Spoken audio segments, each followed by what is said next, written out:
आपकी ज़िंदगी में कभी कोई गम ना हो, आपकी आंखें कभी नम ना हो, मिले आपको जीवन में हर वो मंजिल जिसका वजन आपकी मेहनत से कम ना हो। वेलकम बैक टू जीटेक पॉली। दोस्तों, हम पढ़ रहे हैं अप्लाइड मैकेनिक्स और अप्लाइड मैकेनिक्स का ये लेक्चर नंबर 9 है, जिसमें कि हम chapter number 2 system of forces की स्टडी कर रहे हैं। और लास्ट लेक्चर में हमने लेक्चर नंबर 8 में अपना एक इम्पोर्टेंट टॉपिक बल बहुभुज का नियम कंप्लीट किया था। और इस लेक्चर में हम कवर करने वाले हैं लामीज थ्योरम, यानी लामी का प्रमेय। सबसे पहले हम लामी का प्रमेय पढ़ेंगे, उसके बाद फ्री बॉडी डायग्राम देखेंगे कैसे बनाया जाता है।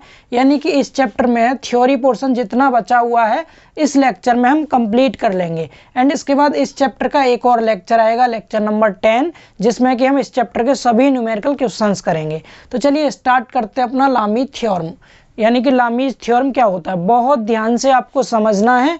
एंड अगर मैं आपके एग्जाम के पॉइंट ऑफ व्यू से बात करूं तो ये वेरी इंपॉर्टेंट है, ठीक है, बिकॉज इसकी थ्योरी भी पूछी जाती है एंड इस पर बेस्ड न्यूमेरिकल क्वेश्चंस भी आते हैं एंड कंपटीशन एग्जाम में भी इसके क्वेश्चंस बनते हैं। इसीलिए लामी का प्रमेय आपको बहुत ध्यान से पढ़ना है। लामी ने देखो क्या बताया था, बहुत ध्यान से सुनेंगे दोस्तों। पहली चीज, जो लामी का प्रमेय होता है ये 3 फोर्सेस के लिए एप्लीकेबल होता है, यानी 3 बलों के लिए मान्य होगा। ना तो 3 से कम के लिए लगेगा ये, ना ही 3 से ज़्यादा के लिए, केवल 3 बलों के लिए लगेगा। और ये तीनों बल कैसे होंगे दोस्तों, तो ये तीनों बल होंगे हमारे coplanar and concurrent. Coplanar and concurrent forces होने चाहिए, ठीक है। हिंदी में बात करें तो समतलीय संगामी बल। विश्वास कीजिए यूपी SSC JEE के 2015 वाले एग्जाम में सीधे क्वेश्चन पूछ लिया था कि लामी थ्योरम में जो फोर्स होते हैं वो किस टाइप के होने चाहिए, तो कोप्लेनर एंड कॉन्करेंट फोर्स होनी चाहिए, समतलीय संगामी बल। समतलीय संगामी बल क्या होते हैं, तो समतलीय वे बल होते हैं जो एक ही तल में काम करते हैं, और संगामी वे होते हैं जो एक ही पॉइंट पे मिलते हैं। समझ पा रहे हैं। तो हमें यहाँ क्या करना है, 3 कोप्लेनर कॉन्करेंट फोर्सेज लेने हैं। सपोज यहाँ पर ये कोई पॉइंट है, इस पॉइंट पर 3 फोर्स एक्ट कर रहे हैं, ठीक है। मान लिया इधर को पहला फोर्स, एक फोर्स इधर लगा दिया, एक फोर्स इधर लगा दिया। इनको नाम दे सकते हैं आप, कोई सा भी आप पहला दूसरा तीसरा मान सकते हैं। सपोज हमने इसको मान लिया पहला फोर्स है F1, इसको कह दिया F2, इसको कह दिया F3, कोई सा भी F1 F2 F3 मान सकते हैं, ठीक है। इसके बाद F1 के सामने का एंगल जो हमने ये अल्फा बना लिया, F2 के सामने वाला एंगल ही हमने बीटा मान लिया, और F3 के सामने जो एंगल है ये वाला हमने गामा मान लिया। समझ पा रहे हैं सभी डायग्राम को। कोई एक पॉइंट था, इस पे 3 फोर्स लगे हुए थे, फोर्सेस के सामने के एंगल अल्फा बीटा गामा है। तो लामी ने क्या बताया था, लामी ने ये बताया था कि यदि किसी भी बॉडी के किसी पॉइंट पर 3 फोर्स कार्य कर रहे हों और वे फोर्स साम्य अवस्था में हों, कैसे हों, साम्य अवस्था में, इंग्लिश में इसे कहते हैं इन इक्विलिब्रियम। कैसे हो, इक्विलिब्रियम में हो, इक्विलिब्रियम। ये इक्विलिब्रियम क्या होता है, इक्विलिब्रियम मतलब होता है संतुलन की अवस्था में हो, ठीक है, बैलेंस्ड हो ये फोर्स। समझ पा रहे हैं। इक्विलिब्रियम की कंडीशन आपको तीसरे चैप्टर में पढ़ाएंगे हम, इसके आगे वाले चैप्टर में। हालांकि यहाँ भी मैं आपको बता सकता हूँ, लेकिन वहाँ पर पूरा चैप्टर है तो वहाँ डिटेल में बात करेंगे। फिलहाल आप इतना सुन लें क्या, कि यदि किसी भी पॉइंट पर 3 फोर्स, 3 कैसे, कोप्लेनर एंड कॉन्करेंट फोर्सेस कार्य कर रहे हैं और यदि वे साम्य अवस्था में हैं, इक्विलिब्रियम में हैं, तो जो प्रत्येक बल होगा, प्रत्येक फोर्स होगा, वो बाकी दोनों फोर्सेस के बीच के कोण की साइन जानते हैं ना, साइन कॉस सबने पढ़ा होगा, साइन, तो किसके, साइन के, हिंदी में इसको जिया बोलते हैं, जिया के समानुपाती होता है। मैं फिर से बता रहा हूँ एक बार, मैंने क्या बोला कि यदि किसी भी पॉइंट पर कोई भी 3 समतलीय संगामी बल कार्य कर रहे हैं और वे साम्य अवस्था में हैं, तो प्रत्येक बल, प्रत्येक से मतलब मैंने जैसे F1 लिया, तो प्रत्येक बल शेष दोनों बलों के बीच के कोण के साइन के समानुपाती होता है। तो इन दोनों के बीच में क्या है, अल्फा है, तो साइन अल्फा के समानुपाती हो जाएगा, ठीक है। एंड अगर मैं F2 की बात करूं, F2, तो F2 किसके समानुपाती होगा, तो इन दोनों के बीच का कोण क्या है, बीटा है, साइन बीटा के समानुपाती होगा, साइन बीटा के, ठीक है। एंड तीसरा कौन सा है हमारा, F3, तो F3 किसके डायरेक्टली प्रोपोर्शनल होगा, साइन गामा के डायरेक्टली प्रोपोर्शनल होगा। सभी को समझ आ रहा है। तो ये तो नियम था, इसको देख के हम नियम बोल सकते हैं इजीली क्या, कि यदि किसी पॉइंट पर 3 कोप्लेनर कॉन्करेंट फोर्सेस एक्ट कर रहे हैं एंड वे इक्विलिब्रियम में हैं, तो each force is directly proportional to the sine of angle between other या रिमेनिंग 2 फोर्सेस। ठीक है, यानी कि प्रत्येक बल शेष दोनों बलों के बीच के कोण के साइन के समानुपाती होता है। सभी को समझ आया? तो ये तो इसकी थ्योरी थी। क्लियर हुई थ्योरी? अब इस थ्योरी के बाद हम इसका फॉर्मूला देखो कैसे निकालते हैं। देखो यहीं से आगे हम इसका फॉर्मूला दिखाते हैं निकाल के। इसको रफ कर रहे हैं जो ऊपर लिखा है मैंने। ठीक है, इसको रफ कर देते हैं, आप लिख लीजिएगा इसको। अब यहाँ से आगे अगर आप ध्यान से देखेंगे थोड़ा सा, तो मैंने क्या लिखा है, F1 किसके समानुपाती है, साइन अल्फा के। और जब भी हम दोस्तों समानुपाती का साइन हटाते हैं, प्रोपोर्शनल का कांस्टेंट आ जाता है, तो K इंटू साइन अल्फा आ गया। K की वैल्यू निकालेंगे, साइन अल्फा इधर ले जाएंगे, तो F1 अपॉन साइन अल्फा हो गया इक्वल टू K। पहली चीज, इतना समझ आया। दूसरा क्या था हमारा, F2 डायरेक्टली प्रोपोर्शनल था साइन बीटा के, तो मैं यहाँ क्या करूँगा, F2 बराबर करूँगा तो K इंटू साइन बीटा आ जाएगा यहाँ पर। क्लियर? K यहाँ से निकालेंगे तो क्या आ जाएगा, F2 अपॉन साइन बीटा। ये भी वैल्यू किसकी हो गई, K की वैल्यू हो गई। यहाँ तक समझ आ रहा है? तीसरा कौन सा है हमारा, F3 directly proportional to sine gamma. Sine gamma के प्रोपोर्शनल है तो F3 क्या आएगा, equal to K into sine gamma. यहाँ से K की वैल्यू निकालेंगे तो क्या आ जाएगी, F3 upon sine gamma equal to K आ गया। ठीक है, तीसरा, बिकॉज तीनों वैल्यू K की है तो तीनों को बराबर रख सकते हैं आपस में हम, तो क्या आ जाएगा, F1 upon sine alpha sine alpha equal to F2 upon sine beta equal to F3 upon sine gamma. ये फॉर्मूला आप सभी को याद कर लेना, ये सबसे मेन फॉर्मूला है जिसको मैंने डबल अंडरलाइन करके लिखा है बॉक्स में। ये वाला मेन फार्मूला ये है। इसमें जब भी क्वेश्चन देगा आपको तो कोई 2 फोर्सेस दे देगा एंड ये तीनों एंगल दे देगा, कोई सा एक फोर्स आपसे पूछ लेगा। ऐसे बहुत सारे क्वेश्चन बनेंगे जिनमें लामी थ्योरम का यूज होगा, या फिर तीनों फोर्स दे देगा, एंगल पूछ सकता है आपसे। समझ पा रहे हैं मैं क्या बोल रहा हूँ? F1 F2 दे दिया, F3 पूछ सकता है, इनमें से आपको एंगल दे रखे होंगे। इस तरह से करेंगे, इसमें बहुत सारे न्यूमेरिकल क्वेश्चन हैं, बहुत ज़्यादा क्वेश्चन इससे पूछे जाते हैं। एक बार ये सभी बताइए कि आपको ये थ्योरम समझ आ गई, क्या थी थ्योरम? सबको समझ आ गई कि किसी पॉइंट पर 3 समतलीय संगामी बल कार्य कर रहे हैं और ये साम्यावस्था में होंगे, इक्विलिब्रियम में होंगे, तो प्रत्येक बल शेष दोनों बलों के बीच के कोण की ज्या के समानुपाती होता है। ये इसका नियम था। स्लाइड में आपको नियम शो हो रहा है, आप देख देख के इसे लिख सकते हैं। क्लियर हुआ सभी को ये? तो अब हम क्या करते हैं, अब ये जो फॉर्मूला हमने निकाला है इस कांस्टेंट की हेल्प से, K की हेल्प से, इसको हम K की हेल्प से ना निकाल के इसका डेरिवेशन भी पूछ लेता है कभी कभी। ठीक है, तो अब हम करने वाले हैं इसका डेरिवेशन, यानी इस फॉर्मूले को डेराइव करने वाले हैं। तो देखिए कैसे करेंगे इसका डेरिवेशन। ये वाला जो फॉर्मूला है, ये फॉर्मूला कैसे निकल के आता है ये आपको दिखा देते हैं एक बारी। देखिए, तो मैं ये डायग्राम को मिटा के चेंज कर रहा हूँ, दूसरा डायग्राम बना रहा हूँ जिससे कि हम इसको डेराइव कर सकें। अब हम फॉर्मूले को डेराइव करने वाले हैं, इस वाले फॉर्मूले को। तो ध्यान से देखिए इस फॉर्मूले का डेरिवेशन क्या है, या मैं प्रूविंग लिख सकता हूँ यहाँ पर, प्रूविंग क्या है। ठीक है, देखिए प्रूविंग, सबसे पहली चीज़ जब हम इसकी प्रूविंग करेंगे तो जिस तरह हमने बलों के समांतर चतुर्भुज के नियम में 2 बल लगाए थे, एक हमने कहाँ लगाया था, एक फोर्स दोस्तों इधर लगाया था हमने, एक फोर्स लगा दिया और हमने कहा था ये वाला फोर्स हो गया हमारा F1। ठीक, इस तरह से दूसरा फोर्स हमने इधर लगाया था ऐसे, और हमने कह दिया ये फोर्स लगा दिया F2। क्लियर? एंड एक फोर्स हमने इधर लगा दिया, ये 3 फोर्स हो गए। इस तरह से क्यों लगाए हैं मैंने, बिकॉज देखना आप ध्यान से, F1 के सामने मैंने एंगल मान लिया, इन दोनों के बीच में क्या है, अल्फा। ध्यान से देखते रहिए, बहुत इंपॉर्टेंट है। दूसरा F2 के सामने इन दोनों के बीच में मान लिया क्या, बीटा। तीसरा F3 के सामने इन दोनों के बीच में मान लिया गामा। यहाँ तक समझ आ रहा है? अब मैं क्या करूंगा, जैसे मैंने समांतर चतुर्भुज का नियम पढ़ा था, सेम वैसे ही इस F3 को मैं थोड़ा सा पीछे को बढ़ाऊंगा, इस तरह से इसको मैंने पीछे बढ़ा दिया। क्लियर? एंड ये जो हमारा ये पॉइंट O है, कोई पॉइंट O था ये जिस पे ये फोर्स लग रहे हैं, O पॉइंट है। ठीक है, अब जिस तरह से ये आपने पीछे को बढ़ाया है, इसी तरह में जो ये F2 फोर्स है ना, सेम इस F2 को यहाँ से यहाँ A पॉइंट पे, ये मैंने मान लिया A पॉइंट था, इस A के ऊपर इसके बिल्कुल पैरेलल खींच देता हूँ यहाँ से फोर्स। तो मैं थोड़ा यहाँ पर आगे बढ़ाया इसको, अल्फा एंगल पर झुका हुआ था, अल्फा पे ही मैंने यहाँ पर इधर को ये बना दिया आपका F2 फोर्स, बिल्कुल समांतर। ध्यान से देखते रहिए, क्लियर हो जाएगा आपको अच्छे से। ये बना दिया, ये और ये दोनों पैरेलल हैं, अब शायद पैरेलल आपको लग रहे होंगे ये, ठीक है। नहीं भी है तो आप स्केल से खींचना, आपको पैरेलल बन जाएंगे इजीली। मतलब ये फोर्स और ये फोर्स, यानी ये जो F2 था मैंने F2 यहाँ बना दिया, ये हमारा F2 फोर्स है, समझ आ रहा है, ठीक है। एंड ये जो F3 है इसको मिला दो आगे को इस तरह से, ऐसे, ये मिल गया। ये कौन सा है? F3, ये जो F3 फोर्स जा रहा है ये वाला। प्लीज़ करके आप सीधा खींच लीजिएगा, बोर्ड पे थोड़ा सा फिसल जाता है, चिकना बोर्ड है, मार्कर से कर रहे हैं, बस मेनली समझ आना चाहिए आपको। तो ये हमारा F3 वाला फोर्स हो गया। मतलब मैंने यहाँ से ट्रायंगल बना लिया दोस्तों, क्योंकि इसकी जो हम प्रूविंग करेंगे ना वो ट्रायंगल की हेल्प से ही करेंगे। तो F1, F2, F3 ये तीनों बल हो गए।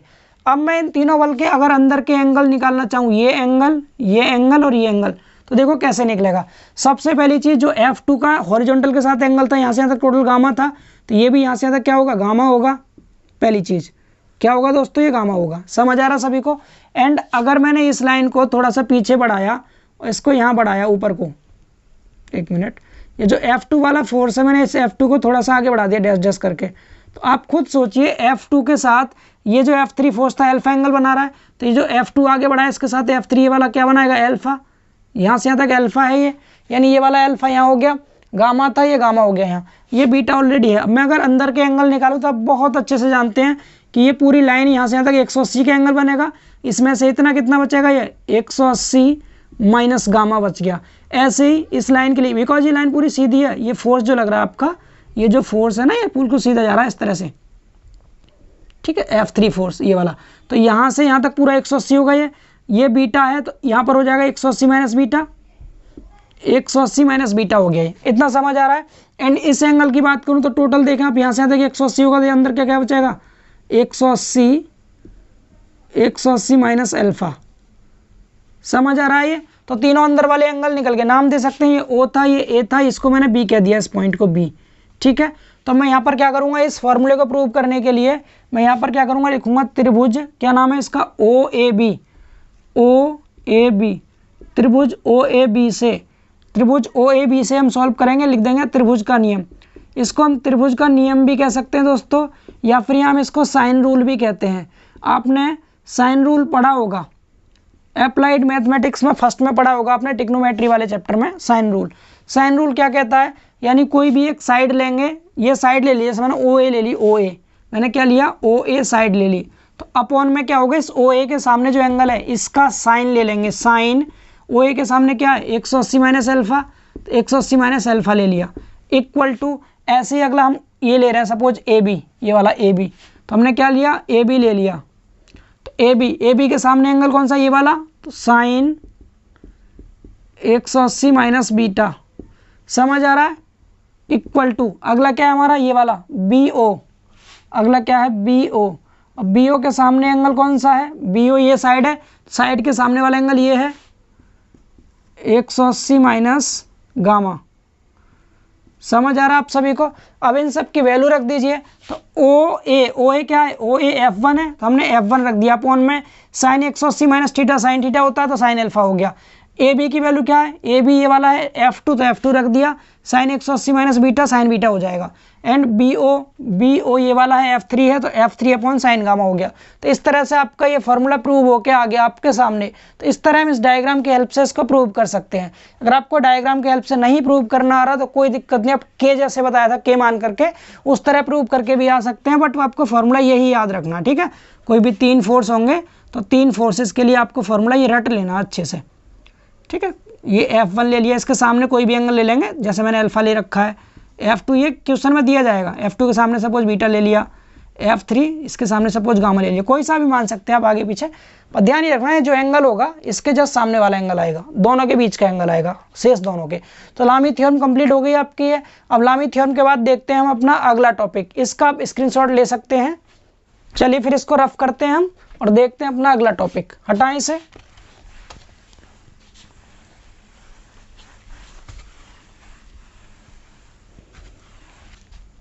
अगला टॉपिक देखिए दोस्तों, अगला टॉपिक है हमारा free body diagram. Free body diagram, free body diagram, Hindi में कहते हैं इसको मुक्त पिंड आरेख। फ्री बॉडी डायग्राम का हिंदी क्या? मुक्त पिंड आरेख। पहली बात तो थ्योरी में ये कभी नहीं पूछा जाएगा, फिर भी पूछ ले तो केवल 2 नंबर में पूछ सकता है आपसे, वो भी टिप्पणी लिखने को आती है शॉर्ट नोट्स की फॉर्म में, ठीक है। बट मैं आपको समझाता हूँ बिकॉज न्यूमेरिकल में इसका बहुत ज़्यादा यूज होगा। जितने भी न्यूमेरिकल हैं सेकंड चैप्टर के, जब तक आपको फ्री बॉडी डायग्राम बनाना नहीं आएगा आप एक भी क्वेश्चन को हिला भी नहीं सकते। इसीलिए बहुत ध्यानपूर्वक सुनिएगा, अपने कान वान सब खोल के बैठ जाइए और सामने देखिए। इधर देखिए सामने, बिल्कुल जैसे ये कोई बॉडी है, ध्यान से सुनेंगे। ये कोई भी बॉडी है और ये किसी सरफेस पर रखी हुई है। ये क्या है? कोई सरफेस है, ठीक है। ये क्या है? सरफेस। सरफेस हिंदी में कहते हैं इसको सतह। ये कोई सतह है, इस सतह पर ये बॉडी रखी है। अब मैंने कहा मुझे पहले तो आप डेफिनेशन बता दो, what is free body diagram. मुक्त पिंड आरेख क्या है? तो मुक्त पिंड आरेख एक ऐसा आरेख होता है जिसमें हम पिंड को किसी भी सतह से, यानी उससे कनेक्टेड जो सरफेस होता है, इसके संपर्क सतह से अलग करके खींचते हैं। उस आरेख को मुक्त पिंड आरेख कहते हैं। फ्री बॉडी डायग्राम मतलब इस बॉडी को फ्री करना है। किससे फ्री करना है? सरफेस से।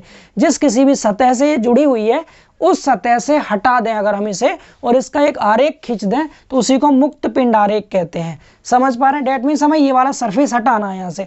अब ऐसे नहीं कि ऐसे हटा दिया इसको हटाने के भी तरीके हैं। इसको हटाने से क्या फर्क पड़ेगा बॉडी पर, वो इफेक्ट हमें यहाँ दिखाने हैं ताकि हम क्वेश्चन सॉल्व कर सकें। तो देखो फ्री बॉडी डायग्राम कैसे बनाते हैं। सबसे पहले हमें अगर इसका बनाना है तो हम पहले का काम क्या करेंगे, चाहे जिसका बनाए आप, सबसे पहले बिल्कुल आसान मेथड बता रहा हूँ, आप एक चतुर्थांश खींचना। इस तरह से क्या कर लेना दोस्तों, आप एक क्वाड्रेंट खींच लेना, ठीक है। इतना तो कर सकते हैं आप सभी, चतुर्थांश खींचेंगे। खींच लिया। आपकी जो बॉडी है इसको यहाँ सेंटर पर रख दीजिए, बिल्कुल छोटा सा बना करके यहाँ रख दिया। इतना क्लियर। अब आप सभी को पता है प्रत्येक बॉडी का कुछ ना कुछ वेट होता है, ठीक है, या मास कह सकते हैं, उसका कुछ मास होता है। और उस मास को जब कोई भी जब वो अर्थ जो अपनी सेंटर की तरफ खींचता है तो वेट हो जाता है उसका सेल्फ वेट। कहने का मतलब क्या है, हर एक बॉडी का अपना एक स्वयं का भार होता है, सेल्फ वेट होता है। जैसे आपका खुद का भी एक सेल्फ वेट है। अगर आप ऊपर जंप भी करते हैं तो अर्थ के ग्रेविटेशनल फोर्स के कारण आप नीचे को आ जाते हैं, क्योंकि पृथ्वी का गुरुत्वाकर्षण बल लगता है आपके ऊपर, उसी को हम उस बॉडी का सेल्फ वेट कह देंगे, ठीक है। तो कहने का मतलब क्या है, सेल्फ वेट हमेशा नीचे की ओर लगता है। ये न्यूटन साहब ने बताया था, आपको पता है, कहा भी जाता है कि जैसा सेब ऊपर से नीचे गिरा था तो उन्होंने कहा था क्यों गिरा है, क्योंकि इसमें ग्रेविटेशनल फोर्स काम कर रहा है, ठीक है, गुरुत्वाकर्षण बल लग रहा है। तो इसी तरह से कोई भी बॉडी हो, चाहे कोई भी बॉडी हो, हल्की हो भारी हो, कैसी भी बॉडी हो, प्रत्येक बॉडी का खुद का जो भार होता है वो उसके सेंटर पर नीचे की ओर काम करता है। तो बॉडी का सेंटर यहाँ है और नीचे की ओर काम करेगा, तो ऑलवेज टाइम आपको इसको वाई एक्स के नीचे वाले पोर्शन पर बनाना है। ये क्या है, ये सेल्फ वेट हो गया। इस बॉडी का स्वयं का भार दिखाएंगे पहली चीज नीचे।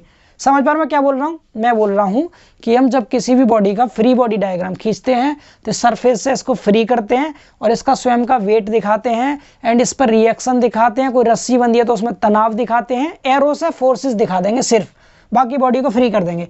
तो इसका खुद का वेट हो गया W बराबर mg, जितना भी होगा दिया जाएगा आपको क्वेश्चन में, इतनी चीज। दूसरी चीज, ये जिस किसी भी सतह पर रखी होगी, जैसे यहाँ रखी हुई है इस पॉइंट पर, तो इस सतह के बिल्कुल लंबवत परपेंडिकुलर एक रिएक्शन काम करती है जिसको हम कहते हैं नॉर्मल रिएक्शन। इसको क्या बोलते हैं दोस्तों? नॉर्मल रिएक्शन, ठीक है। नॉर्मल रिएक्शन हिंदी में कहते हैं इसको अविलंब प्रतिक्रिया। अविलंब प्रतिक्रिया, इस पे क्या होता है, नॉर्मल रिएक्शन, यानी अविलंब प्रतिक्रिया काम करने लगती है। पहली चीज समझ पा रहे हैं? अभी इसको नॉर्मल बोला है, नॉर्मल मतलब होता है अभिलंब, लंब मतलब 90 डिग्री पर। तो जहां भी सतह होगी, जैसे सरफेस है ये, तो बिल्कुल इसके 90 डिग्री पर, यहाँ देख सकते हैं हम 90 डिग्री का एंगल बन रहा है, इधर भी 90 डिग्री का, ठीक है। तो बिल्कुल 90 डिग्री पर नॉर्मल रिएक्शन लगती है। इस नॉर्मल रिएक्शन को हम n से भी दर्शा देते हैं और r से भी दर्शा देते हैं। तो यहाँ पर कैसे लगेगी, बिल्कुल ऊपर की ओर इस तरह से, ठीक है। क्या एन या आर कुछ भी बना देना, एन से भी दिखा सकते हैं, आर से भी। कभी कभी रिएक्शन कहते हैं तो सिर्फ आर दिखा देते हैं, एन भी। कुछ किताबों में एन से दर्शाया गया, कुछ में आर से। हम आर से दिखा देना, कोई दिक्कत नहीं है, ठीक है। समझ आया सभी को ये? तो इसका फ्री बॉडी डायग्राम ये बन गया। क्या इसमें कुछ और है? एक सतह थी, सतह के लिए ऊपर की ओर नॉर्मल रिएक्शन लगा दी, इसका सेल्फ वेट नीचे लगा दिया, और तो कहीं टच नहीं हो रहा है। तो इस बॉडी का ये बन गया फ्री बॉडी डायग्राम। सभी को समझ आया? चलिए इससे थोड़ा सा एक बड़ा फ्री बॉडी डायग्राम देखते हैं। डेफिनेशन सभी लिख देंगे। डेफिनेशन क्या होगी? मुक्त पिंड आरेख मुक्त पिंड आरेख एक ऐसा आरेख होता है जिसमें हम किसी भी बॉडी को उसके सरफेस से अलग करके खींचते हैं। ठीक है, अब देखिए अगला, ये तो हो गया, इसका समझ आ गया। एक और डायग्राम बना के दिखाते हैं आपको। जैसे मैंने एक बॉडी ली, ये कोई बॉडी है, ठीक, एक सरफेस ये है, टच भी नहीं हुआ, एक सरफेस ये है, ये दो सरफेस हैं कोई भी, ठीक है। यहाँ बॉडी थी, एक तो यहाँ टच हो रही है ए पॉइंट पे, यहाँ मान लिया बी पॉइंट पे टच हो रही है बॉडी, प्रॉपर सर्कुलर जब बनेगी तो इस तरह टच होगी, ठीक है। एंड यहाँ से एक धागा बांध रखा है इसमें आपने, कोई या रस्सी बांध दी कोई भी इधर को, और ये एंगल बन रहा है थीटा। और आपसे कहा गया दोस्तों कि आप इस बॉडी का फ्री बॉडी डायग्राम बना के दिखाइए। दो सरफेस हैं इसमें, एक तो सरफेस ये हो गया, एक इधर ये दीवार हो गई, इस साइड को दीवार है कोई भी है ऐसे, ठीक है। इस बॉडी का फ्री बॉडी डायग्राम बना के दिखाइए। तो पहली चीज़ क्या करेंगे, हम चतुर्थांश खींचेंगे। समझ लीजिए प्लीज़ करके, रिक्वेस्ट कर रहे हैं भी आप समझ लें, बिकॉज अगले लेक्चर में जो हम क्वेश्चन करेंगे इसके बिना आपको समझ नहीं आएंगे क्वेश्चन, और क्वेश्चन कराने की स्पीड रहेगी फास्ट। बहुत ज़्यादा क्वेश्चन है और आपको एक एक क्वेश्चन बहुत इंपॉर्टेंट है, बिकॉज ये क्वेश्चन काफ़ी हेल्पफुल है आपके लिए समझने के लिए, ठीक है। यहाँ पर हम बॉडी को रख देते हैं, जैसा कि आपको बताया था। नीचे की ओर क्या काम करता है, खुद का वेट इसका W, जिसे W बराबर mg भी बोलते हैं, वेट आ गया। अब रिएक्शन देखो, एक तो ए पॉइंट पे है ये, तो ए पॉइंट पे ऊपर की ओर रिएक्शन आएगी, क्योंकि अगर कोई भी बॉल है यहाँ रखी है तो ये बॉल खुद का वेट नीचे की ओर लगाएगी, तो ये क्या करेगी, इस पर ऊपर की ओर रिएक्शन लगाएगी। बिकॉज न्यूटन का तीसरा नियम भी यही कहता है, अगर हम किसी बॉडी पर कोई बल लगाते हैं तो वो बॉडी भी क्या करती है, हमारे ऊपर उतना ही प्रतिक्रिया बल लगाती है। तो ये नीचे की ओर जब बल लगेगा तो इसकी वजह से सतह से ऊपर की ओर क्या जाएगा, प्रतिक्रिया बल जाएगा, जिसे हम रिएक्शन कहते हैं, ठीक है। तो कहने का मतलब क्या है, इस ए पॉइंट से ऊपर की ओर क्या जाएगी, नॉर्मल रिएक्शन ऐसे करके, तो ए पॉइंट पे जा रही है, मैंने इसको आर ए कह दिया, क्लियर। एंड एक यहाँ टच हो रहा है बी पॉइंट पे, ये तो बी के ये वॉल है, इसके 90 डिग्री पे ऐसे जाएगी रिएक्शन, तो इस साइड को एक रिएक्शन आ गई, इसको मैंने कह दिया आर बी। यहाँ तक समझ आया। एंड इसके अलावा इसमें एक रस्सी बंधी हुई है, रस्सी बंधी हो या कोई धागा बंधा हो या कोई भी स्ट्रिंग बंधी हो, ठीक है, तो उसमें हमेशा टेंशन उत्पन्न होता है। इधर को जा रहा है, इधर को देख लीजिए, इस साइड को ऐसे जा रहा है, इसमें टेंशन उत्पन्न होगा, टी कह देंगे, टी फॉर टेंसाइल फोर्स होता है, टेंशन, ठीक है।